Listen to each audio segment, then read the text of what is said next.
আগামী ২১ এপ্রিল যুক্তরাষ্ট্র ইরান যুদ্ধবিরতির মেয়াদ শেষ হওয়ার আগেই তেহরানের সঙ্গে সরাসরি আরও একটি বৈঠকের বিষয়ে ট্রাম্প প্রশাসনের কর্মকর্তারা অভ্যন্তরীণ আলোচনা চালিয়ে যাচ্ছেন। আলোচনার বিষয়ে অবগত একটি সূত্রের বরাত দিয়ে এ তথ্য জানিয়েছে মার্কিন গণমাধ্যম সিএনএন। যুক্তরাষ্ট্র ও ইরান পুনরায় আলোচনার টেবিলে ফেরার চেষ্টার মাঝেই মার্কিন প্রেসিডেন্ট ডোনাল্ড ট্রাম্প বলেছেন, আগামী দুদিনের মধ্যে পাকিস্তানে কিছু একটা ঘটতে পারে।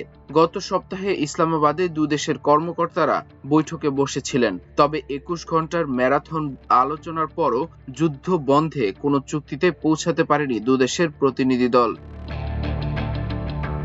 আগামী সপ্তাহে যুদ্ধবিরতির মেয়াদ শেষ হওয়ার আগে ইরানের কর্মকর্তাদের সঙ্গে যদি দ্বিতীয় দফায় সরাসরি আলোচনার সুযোগ তৈরি হয়, তবে সেখানেও মার্কিন প্রতিনিধি দলের নেতৃত্বে থাকছেন ভাইস প্রেসিডেন্ট জেডি ভ্যান্স।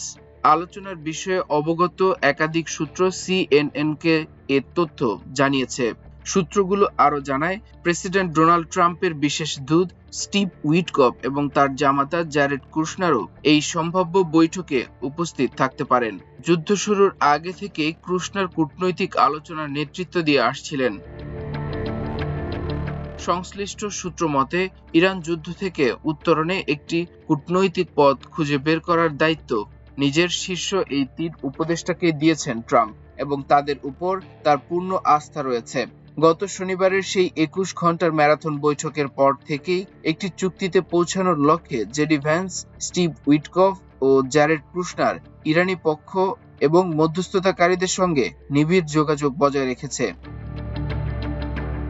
এদিকে গত মঙ্গলবার ওয়াশিংটনে সরাসরি আলোচনার পর ইসরায়েল ও লেবানন উভয় পক্ষের সম্মতিতে নির্ধারিত সময় ও স্থানে পরবর্তী দফার বৈঠকে বসতে সম্মত হয়েছে।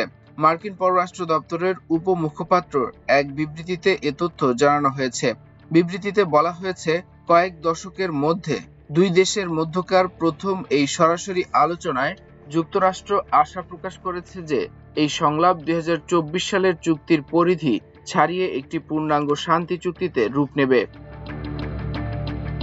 যুক্তরাষ্ট্র নিশ্চিত করেছে যে শত্রুতা অবসানের যে কোনো চুক্তি অবশ্যই দুই দেশের সরকারের মধ্যে হতে হবে এবং সেখানে যুক্তরাষ্ট্রের মধ্যস্থতাকারী হিসেবে থাকতে হবে।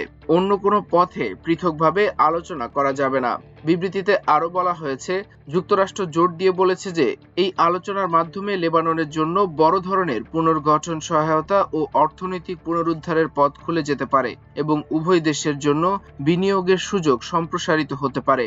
ইসরায়েলের পক্ষ থেকে জানানো হয়েছে, তারা সব অমীমাংসিত ইস্যু সমাধান করতে এবং অঞ্চলে নিরাপত্তা, স্থিতিশীলতা ও সমৃদ্ধি ফিরিয়ে আনতে টেকসই শান্তি অর্জনে সরাসরি আলোচনা চালিয়ে যেতে প্রতিশ্রুতিবদ্ধ।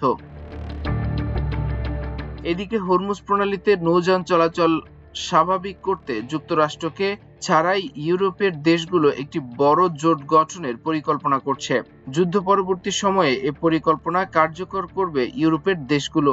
নাম প্রকাশে অনিচ্ছুক কর্মকর্তাদের বরাত দিয়ে দ্য ওয়াল স্ট্রিট জার্নাল এ তথ্য জানিয়েছে।